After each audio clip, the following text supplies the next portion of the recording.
Epistily ho an'ny Filipianina, toko 2. Mampahery anareo tokoa ny firaisana amin'ny Kristy, mampirisika anareo ny fitiavany, ary miombona amin'ny fanahy masina ianareo, ka mahay mangoraka sy be antsara-po.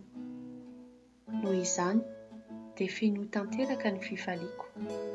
Aoka hifanaraka tsara ianareo, ka hoentan'ny fifankatiavana sy iray fo ary iray saina. Aza manao na inona raha asesiky ny fifampiandaniana na ny filandera foana.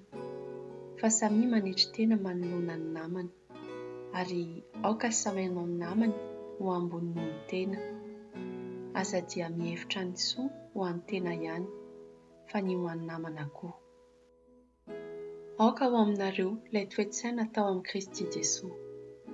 Nananana hatrizay ny toetra amin'ny mampomba Andriamanitra, nefa tsy no heveriny hoe tsy maintsy fikirana ilay fitoviana amin'Andriamanitra, fa ny andahany an-tsitrapo ny fiamboniana, ka naka ny toetra amin'ny mampomba mahampanompo izy, tonga nitovy tamin'ny olombelona, ary niseho sy hita ho olombelona.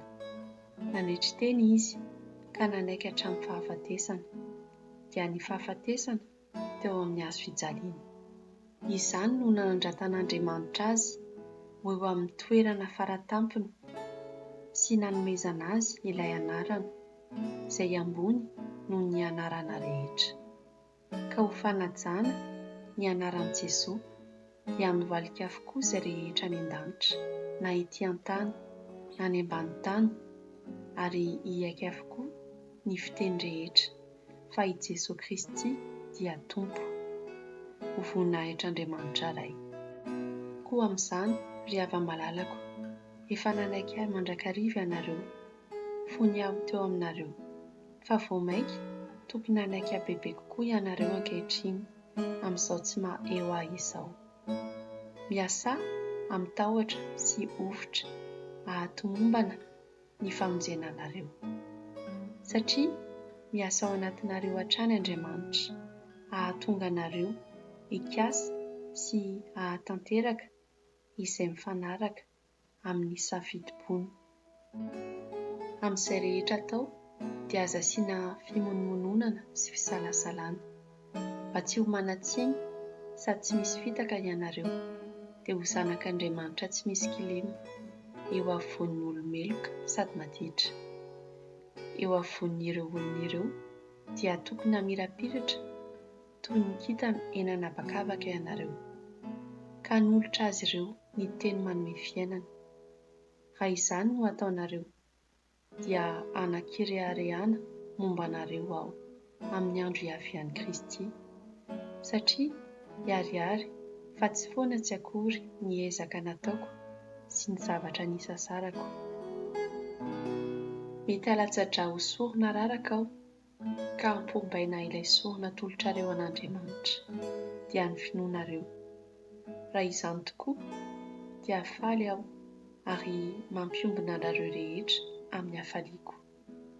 Aoka hifaly amin'izany tokoa ianareo, ary hampiombona ahy amin'ny hafalianareo. Raha sitraky Jesosy Tompo dia antenaiko fa ho afaka handefa faingana ny Timoty aty aminareo aho, mba ahazoako fampirisiana koa rehefa mahafantatra ny vaovao momba anareo, satria i Timoty izao no hany indray fo amiko, sady tena mihay anareo. Eny, ny hafa rehetra dia samy miraharaha izay azy ihany, fa tsy ny an'i Jesosy Kristy. I Timoty kosa dia fantatrareo fa lehilahy voazatoetra, satria efa niara-niasa tamiko toy ny zanaka miaraka amin'ireny, ho fampandrosoana ny vaovao mahafaly. Koa manantena ny handefa azy faingana ho aty aminareo aho, raha vao hitako mazava izay fandehan-javatra momba ahy. Ary matoky aho fa ny tenako dia ho avy faingana koa raha sitraky ny Tompo. Nefa ny hevitra aho fa tokony alefako aty aminareo i Epafrodito havantsika, izay mpiara-miasa sy mpiara-miady amiko. sady iraka nampitondra anareo ny fanampiana izay ilaiko. Manana anareo rehetra izy ary sahiran-kevitra mafy noho ny nandrenesanareo azy hoe narary. Narary tokoa izy ary efa teo am-bavahoana. Nefa namindra fo taminy Andriamanitra ary tsy taminy ihany fa tamiko koa mba tsy hanampitrotraka ny alahelo. Koa dia nazoto kokoa aho andefa azy mba hifalianareo indray rehefa mahita azy ary mba hahamaivana kokoa ny alaheloko.